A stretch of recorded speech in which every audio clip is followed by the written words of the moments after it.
Republicans in the State House are moving forward with a proposal that would make every student in the state eligible for school vouchers. Voucher scholarships would be worth more than $7,000 per student. The bill would also eliminate a waiting list for special needs students seeking disability scholarships. Speaker of the House Paul Renner is backing the legislation.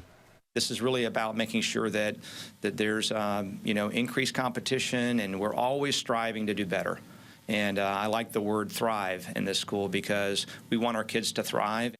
Democrats, meanwhile, say the bill takes money away from public schools. This sets our state backwards.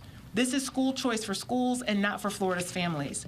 This will also probably leave a price tag for the difference that the parents must pay when the voucher does not cover the full cost of tuition. The legislation is expected to be heard in its first committee stop next week at the Capitol.